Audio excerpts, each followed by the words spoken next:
அனைவருக்கும் வணக்கம் மக்களே. இந்த ஒரு வீடியோவில் நம்ம எதை பற்றி பார்க்க போகிறோம் அப்படின்னா, எல்லாருமே ஃபோட்டோலே, தம்ப்நெயிலே, டைட்டிலே பார்த்துருப்பீங்க மக்களே. ஆமாங்க, கூட்டுறவு வங்கிகளில் வைத்திருக்கக்கூடிய அனைத்து நகை அடமான கடன்களும் தள்ளுபடி செய்யப்படும் என்று தமிழக அரசு அறிவிப்பு கொடுத்திருக்கிறாங்க. அதுவும் 5 சவரனுக்குள்ள இருக்கக்கூடிய நகை கடன்கள் அனைத்தும் 100% தள்ளுபடி. அமைச்சர் பெரியசாமி தகவல் கொடுத்திருக்கிறாங்க. இந்த அப்டேட்டை பற்றின முழுமையான தகவல் தான் இந்த ஒரு வீடியோவில் நம்ம பார்க்க போகிறோம். எந்தெந்த வங்கிகளில் வைத்திருக்கக்கூடிய நகை அடமான கடன்கள் அனைத்தும் தள்ளுபடி செய்யப்படும், யார் யாருக்கு இந்த நகை கடன் தள்ளுபடி செய்யப்படும், அவர்களுடைய நேம் லிஸ்ட் எல்லாமே வெளியிட்டிருக்கிறதாகவும் தகவல் கொடுத்திருக்கிறாங்க.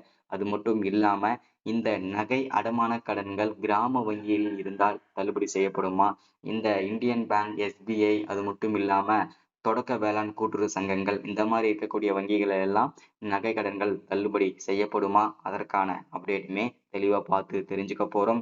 ஸோ இது எல்லாமே நம்ம பார்த்து தெரிஞ்சுக்கிறதுக்கு முன்னாடி நமது கவர்மெண்ட் ஜாப் டெய்லி அப்டேட் சேனலுக்கு இப்போதான் நீங்க ஃபர்ஸ்ட் டைமா முதல் முறையா நமது சேனலை பார்க்குறீங்க, நம்ம வீடியோவை பார்க்குறீங்க அப்படின்னா மறக்காம சப்ஸ்கிரைப் பண்ணிட்டு பக்கத்தில் இருக்கிற பெல் பட்டனை கிளிக் பண்ணி ஆளுன்ற ஆப்ஷனில் போட்டு வச்சுக்கோங்க.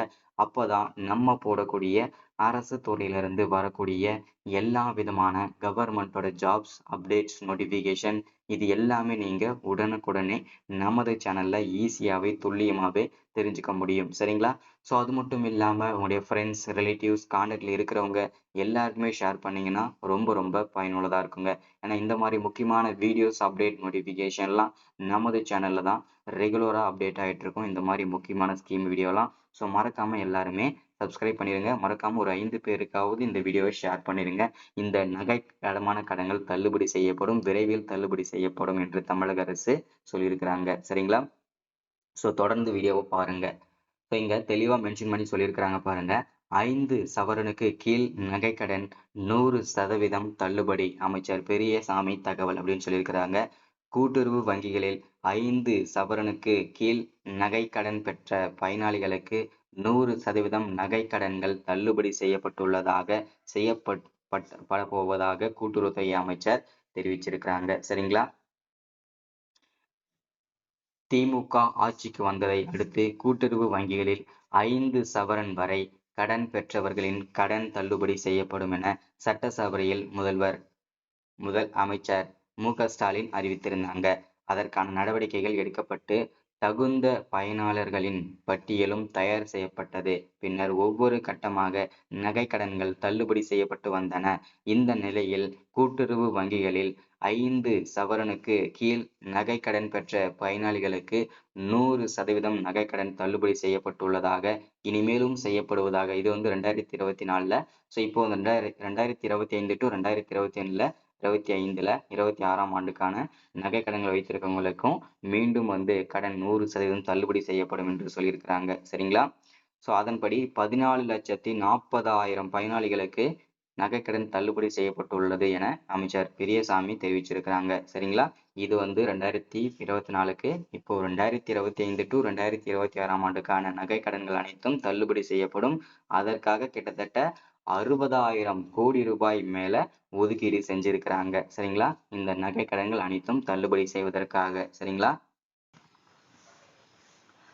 கூட்டுறவு வங்கிகளில் 5 சவரன் நகைக்கடன் தள்ளுபடி செய்யப்படும் என்று முதல்வர் ஸ்டாலின் அறிவித்திருந்தார். இதன் காரணமாக தகுதியான நபர்களை கண்டறிவதற்காக நகைக்கடன் பெற்றவர்களின் பெயர், கடன் பெற்ற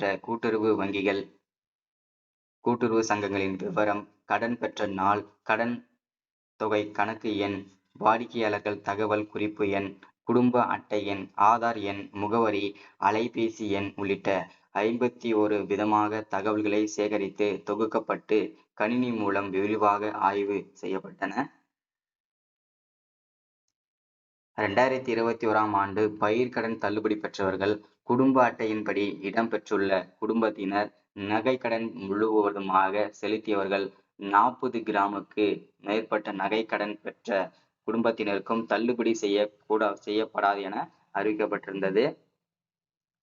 40 கிராமுக்கு மேற்பட்டு நகை கடன் பெற்றவர்கள், கூட்டுறவு சங்கங்களில் பணியாற்றும் ஊழியர்கள் மற்றும் அவர் தம் குடும்பத்தினர், கூட்டுறவு சங்கங்களில் உள்ள நிர்வாக குழு உறுப்பினர்கள் மற்றும் அவர் தம் குடும்பத்தினர் குடும்ப அட்டை எண் வழங்காதவர்கள் மற்றும் தவறாக வழங்கியவர்கள், ஆதார் எண்ணை வழங்காதவர்கள் மற்றும் தவறாக வழங்கியவர்கள், எந்த பொருளும் எந்த வேண்டாத குடும்ப வேண்டாத குடும்பத்தினர் வேறு ஒன்றோ அல்லது ஒன்றுக்கும் மேற்பட்ட நிறுவனங்களில் மொத்த எடை 40 கிராமுக்கு கூடுதலாக பெற்ற அட்டைதாரர்கள் ஆகியோருக்கு நகை கடன் தள்ளுபடி இல்லை என்று அறிவிக்கப்பட்டது அப்படின்னு சொல்லியிருக்கிறாங்க. என்னன்னா இப்போ நீங்க உங்களுக்கு வந்து நகை அடமான கடன்கள் இந்த மாதத்திலிருந்து தள்ளுபடி செய்யணும் அப்படின்னு நினைச்சீங்கன்னா நீங்க என்ன எலிஜிபிள் அப்படின்னா 5 சவரனுக்குள்ள இருக்கணும், 40 கிராமுக்குள்ள இருக்கணுங்க. அப்போதான் உங்களுடைய நகை அடமான கடன்கள் எந்த வங்கிகளை வச்சிருந்தாலும் சரி, கிராம வங்கிகளை வைத்திருந்தாலும் சரி, தொடக்க வேளாண் சங்கங்களுக்கு வச்சிருந்தாலும் சரி, இல்ல வந்து கூட்டுறவு வங்கிகள் வைத்திருந்தாலும் சரி, இல்ல வந்து பாத்தீங்கன்னா பிரைவேட் பேங்க்ஸ்ல வச்சிருந்தாலும் சரி, அனைத்து வங்கிகள் இருந்தாலும் சரி, நீங்க இதுல எலிஜிபிள் தான் அப்படின்றத மென்ஷன் பண்றாங்க. சரிங்களா? இதுல மெயினா வந்து பாத்தீங்கன்னா பார்க்க போறது 5 பவுனுக்குள்ள இருக்கணும். ஸோ அது மட்டும் இல்லாம உங்களுக்கு வந்து பாத்தீங்கன்னாக்க 40 கிராமுக்குள்ள இருந்ததுன்னா உங்களுடைய நகை அடமான கடன்கள் அனைத்தும் தள்ளுபடி செய்யப்படும் என்றுதான் இங்க தகவலா கொடுத்திருக்கிறாங்க. சரிங்களா? ஸோ அடுத்ததான் நகை கடன் தள்ளுபடி அரசாணையில் குறிப்பிட்ட தகுதி வாய்ந்த பயனாளிகளுக்கு மட்டுமே சென்றடைவதை உறுதி செய்ய வேண்டும் என அரசு சார்பில் தெரிவிக்கப்பட்டது. தள்ளுபடிக்கு தகுதியான பயனாளிகளை தேர்வு செய்து அவர்கள் அடமானம் வைத்த நகை மற்றும் தள்ளுபடிக்கான சான்றிதழை வழங்க வேண்டும் என தெரிவிக்கப்பட்டது அப்படின்னு சொல்லியிருக்கிறாங்க. சரிங்களா?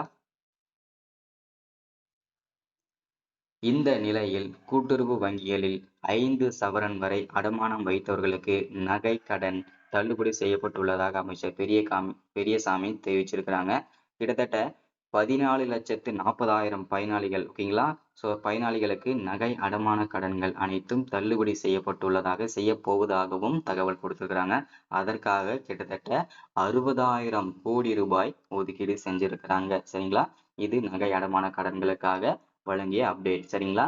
இதை தொடர்ந்து வந்து பாத்தீங்கன்னா விவசாயிகளுக்கு ஒரு மகிழ்ச்சிகரமான தகவலும் கொடுத்திருக்கிறாங்க. முக்கியமான அப்டேட்டும் கொடுத்திருக்காங்க. என்னன்னா இப்போ வரக்கூடிய 2025 டு 2026 ஆண்டுக்கான வேளாண் பட்ஜெட் கொடுத்தல வேளாண் துறைக்கு மட்டும் கிட்டத்தட்ட 45,600 கோடி ரூபாய் ஒதுக்கீடு செஞ்சிருக்காங்க இந்த 1.5 வருஷத்துக்காக மட்டும்.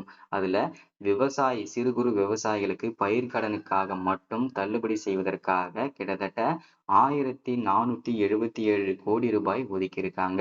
இந்த நகை இந்த பயிர்க்கடன்களையும் தள்ளுபடி செய்ய போறோம் அப்படின்னு சொல்லியிருக்காங்க. அதுல வந்து யாரெல்லாம் தகுதியா இருப்பீங்க, ஸோ யாரெல்லாம் வந்து பாத்தீங்கன்னா என்னென்ன பண்ணியிருக்கணும், ஸோ அது மட்டும் இல்லாம புதிய ரூல்ஸ் கொண்டு வந்திருக்காங்க. இனிமேல் நகை கடன் தள்ளுபடி செய்வதற்கும் சரி, அது மட்டும் இல்லாம பயிர்க்கடன் தள்ளுபடி செய்வதற்கும் சரி ஓகேங்களா. ஸோ அடமான எண் அது ஓகேங்களா, அதாவது பாத்தீங்கன்னா அடக்க எண் சொல்லுவாங்க. ஒவ்வொரு நகைக்கும் ஒவ்வொரு இடங்களுக்கும் உங்களுக்கு வந்து பாத்தீங்கன்னாக்க அடக்க எண்ணு சொல்லுவாங்க ஓகேங்களா. உங்களுடைய ஆதார் நம்பர் எப்படி கொடுத்துருக்காங்களோ தனித்தனியா அதே மாதிரி கொடுப்பாங்கன்னு சொல்லியிருக்காங்க. அதெல்லாம் அப்டேட் பண்ணணும். ஸோ இதை முழுமையா பார்க்கணும்னா அடுத்தடுத்த வீடியோ நம்ம வந்து பார்த்துக்கலாம். சரிங்களா? ஸோ அதே மாதிரி மீண்டும் விவசாயிகளுக்கு வந்து பயிர்க்கடனுக்காக 17,000 கோடி ரூபாய் வந்து ஒதுக்கீடு செஞ்சிருக்கிறாங்க. அந்த ஸ்கீமுமே பயன்படுத்திக்கோங்க. ரொம்ப யூஸ்ஃபுல்லா இருக்குங்க. சரிங்களா? ஸோ இன்னைக்கான வீடியோவில் அப்டேட் இதுதான். இந்த ஸ்கீமை எல்லாரும் பயன்படுத்திக்கோங்க. நகை அடமான கடன்கள் எல்லாருமே தள்ளுபடி செய்ய போறாங்க. ரெடியா இருங்க. தேங்க்யூ.